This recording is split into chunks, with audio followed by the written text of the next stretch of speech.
I think I just fainted from too much hype after watching that AMD presentation. Okay, let's talk about that Ryzen event, shall we? Because it was quite a treat. AMD has revealed a lot about the upcoming Ryzen 5000 CPUs based on the new Zen 3 architecture. Because why should naming schemes make sense, you know? And surprisingly, they are launching very soon, in early November in fact, so less than a month's time. And as we were expecting, they are going to bring a nice performance uplift.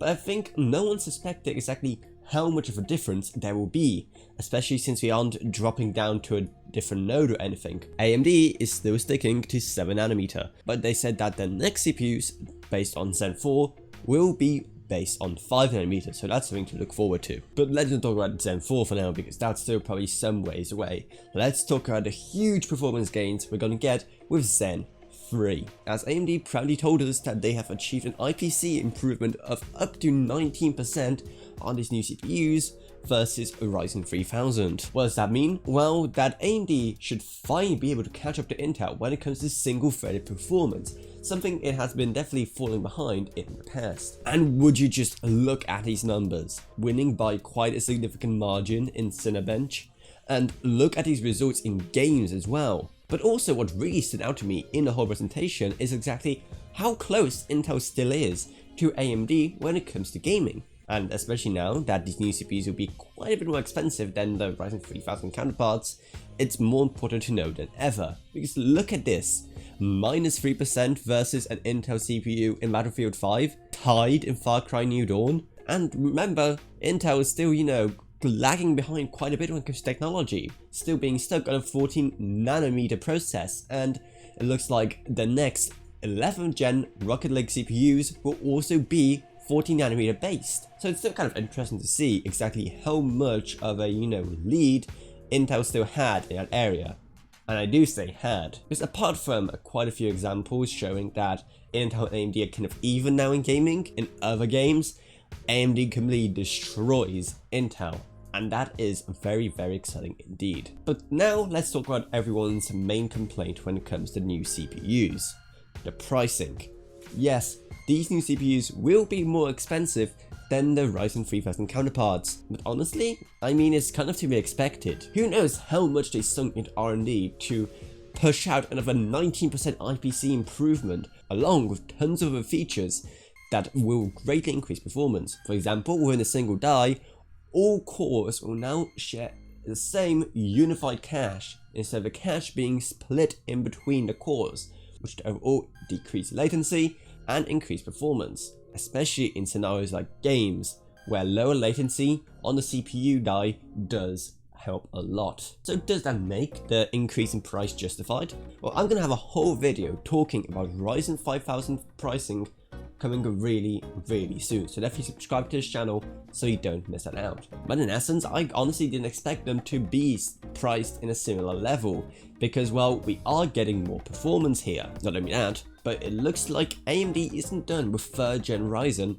just yet, because looking at the announced products so far, there's still quite a few things missing. What about a more value-oriented 8-core option like a 3700X? There is no 700X variant at all in this new lineup. Or what about the fact that there is no Ryzen 3100 or 3300X, which, yeah, true, did come in pretty late in the Ryzen 3000 life cycle, but was still, you know, kind of popular because of them being such value options. So who knows how long it will take AMD to release a 5100 or a 5300X, for example.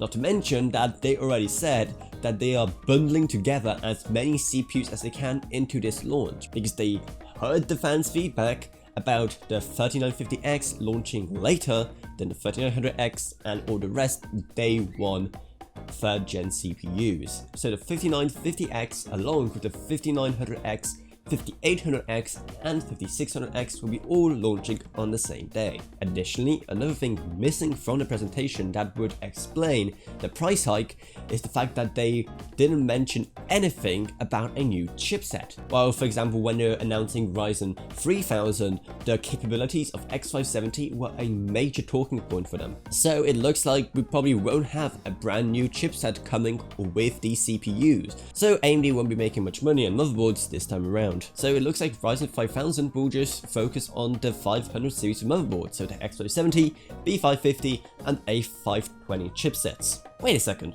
500 series chipsets, 5000 series CPUs? AMD, was this on purpose? But don't worry 400 series owners, because you will be able to use your 400 series motherboards with these brand new Ryzen 5000 CPUs, which is great. All you need is a BIOS update, of course. All of that seems to point towards the fact that this definitely isn't an CPU upgrade intended for Ryzen 3000 owners. More for people who say have Ryzen 2000 and thus would most likely have a 400 series motherboard, or say people who even have, say, a Ryzen 1000 CPU or older, the people who are just getting into the Ryzen space or haven't upgraded Ryzen since its initial release. For those people, there's quite a lot of extra performance to be gained here, even if they have to buy themselves a brand new motherboard for it. However, thankfully those people, due to the release of some really great B550 motherboards that are amazing value for the stuff you get with them, well, it could definitely be a lot worse. Well, you can definitely say that the B550 is like a dream pairing